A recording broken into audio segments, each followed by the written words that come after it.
यह महर्षि पतंजलि के योग सूत्र के अंतिम और सबसे रहस्यमय अध्याय कैवल्यापाद मोक्ष या पूर्ण स्वतंत्रता का अध्याय का वर्णन है। इसे हम काशी वाराणसी के एक शांत घाट पर बैठे गुरु और शिष्य के संवाद के माध्यम से समझेंगे। वाराणसी ज्ञान का तट। सुबह की पहली किरणें गंगा की लहरों पर नृत्य कर रही थीं।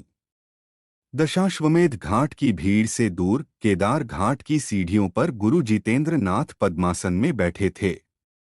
उनके चेहरे पर वह शांति थी जो गहरे समुद्र की तलहटी में होती है। उनके सामने बैठा था उनका प्रिय शिष्य मनमोहन, जो वर्षों से साधना कर रहा था, लेकिन उसके मन में अभी भी अंतिम सत्य को लेकर कुछ गांठें बची थीं।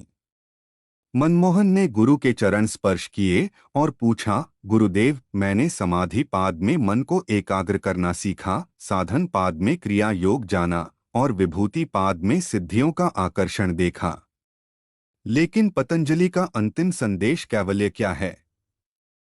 वह पूर्ण स्वतंत्रता कैसी होती है? गुरु जितेंद्र नाथ मुस्कुराए। उन्होंने गंगा के प्रवाह की ओर इशारा किया और बोले, मनमोहन, कैवल्यपाद यात्रा का अंत है। यह वह स्थिति है जहां देखने वाला, दृष्टा और दृश्य प्रकृति पूरी तरह अलग हो जाते हैं। आओ इसे 4 चरणों में समझते हैं। 1. सिद्धियां और प्रकृति का प्रवाह, जन्म और निमित्त। गुरुदेव बोले, मनमोहन, सबसे पहले यह समझो कि सिद्धियां केवल समाधि से नहीं मिलती। महर्षि पतंजलि कहते हैं कि सिद्धियां जन्म, औषधि, मंत्र, तप और समाधि, इन 5 से प्राप्त हो सकती हैं। मनमोहन चकित हुआ, तो क्या कोई बिना साधना के भी सिद्ध हो सकता है?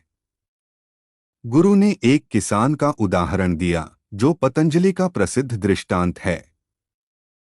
जैसे एक किसान अपने खेत में पानी ले जाने के लिए पानी को हाथ से नहीं खींचता, वह केवल मेड़ रुकावट को हटा देता है और पानी अपने स्वभाव से ही बहने लगता है। ठीक वैसे ही योग का अभ्यास हमारे अंदर की बाधाओं, आवरण को हटाता है। प्रकृति ऊर्जा तो हम में पहले से ही पूर्ण है। जब बाधाएं हटती हैं तो विकास अपने आप हो जाता है। इसे जात्यंतर परिणाम कहते हैं। 2. कर्मों का चक्र और योगी की स्थिति। मनमोहन ने पूछा, लेकिन गुरुदेव, हमारे कर्म तो हमें बांधते हैं, उनसे मुक्ति कैसे मिले? गुरु जितेंद्र नाथ ने अपनी जटाओं को पीछे करते हुए कहा, साधारण मनुष्य के कर्म 3 प्रकार के होते हैं। शुक्ल पुण्य अच्छे, कृष्ण पाप बुरे, मिश्रित पाप पुण्य दोनों। लेकिन एक सच्चे योगी का कर्म अशुक्ल कृष्ण होता है। न वह पुण्य की चाह रखता है, न पाप करता है। वह कर्म करता है, लेकिन उसका कोई रंग नहीं होता, कोई संस्कार नहीं बनता। वह वासनाओं, स्मृतियों के जाल से ऊपर उठ जाता है। याद रखो, वासनाएं समय और स्थान की दूरी होने पर भी बनी रहती हैं, लेकिन योगी उन्हें ज्ञान की अग्नि में जला देता है। 3. चित्त और पुरुष का भेद, असली ज्ञान। दोपहर हो चली थी। धूप तेज थी, लेकिन गुरु की वाणी शीतल थी। उन्होंने सबसे गूढ़ प्रश्न उठाया, मनमोहन, क्या तुम्हारा मन सब कुछ देख सकता है? मनमोहन ने कहा, हाँ गुरुदेव, मन ही तो सब अनुभव करता है।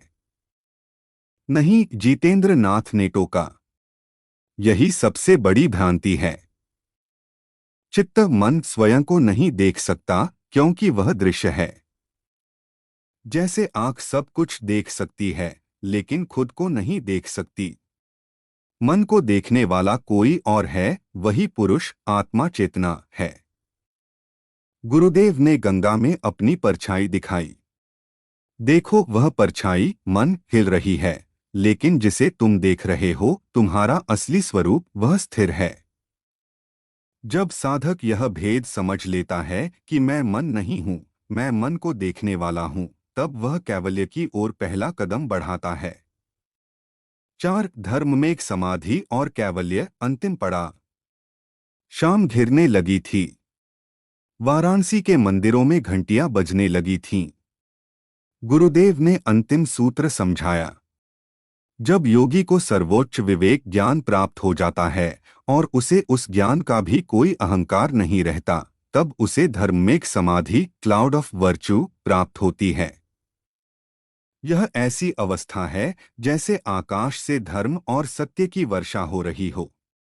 इसके बाद क्या होता है? मनमोहन ने उत्सुकता से पूछा। इसके बाद गुणों का अधिकार समाप्त हो जाता है। गुरुदेव की आवाज अब बहुत धीमी और गंभीर थी। सत्व, रजस और तमस, प्रकृति के ये तीन गुण अपना काम पूरा करके शांत हो जाते हैं। ठीक वैसे ही जैसे एक पत्थर को पहाड़ की चोटी से लुढ़का दिया जाए और वह नीचे आकर रुक जाए। उसे वापस ऊपर जाने की कोई आवश्यकता नहीं रहती। यही कैवल्य है, मनमोहन। गुरुदेव ने अपनी आंखें बंद करते हुए कहा। जब पुरुष चेतना प्रकृति के लेप से मुक्त होकर अपने ही स्वरूप में स्थित हो जाता है, अकेला, शुद्ध और मुक्त, स्वरूप प्रतिष्ठा ही कैवल्य है।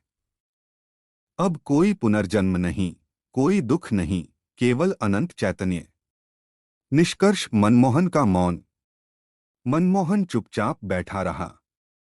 गंगा बह रही थी, नावें चल रही थीं, लोग आ जा रहे थे, लेकिन मनमोहन के भीतर एक ठहराव आ गया था।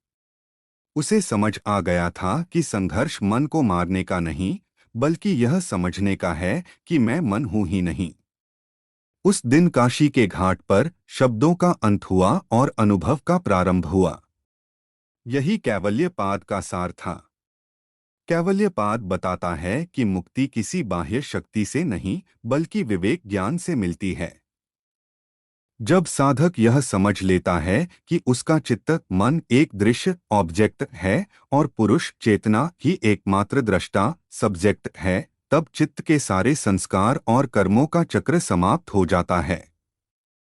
त्रिगुण सत्व रज तम अपने कारण प्रकृति में लौट जाते हैं और आत्मा अपने शुद्ध मुक्त स्वरूप में स्थापित हो जाती है। यही कैवल्य है। यदि आप ऐसी कहानी चाहते हैं तो लाइक करें, जिससे हमें मोटिवेशन मिलेगा, और शेयर करें। आपका धन्यवाद।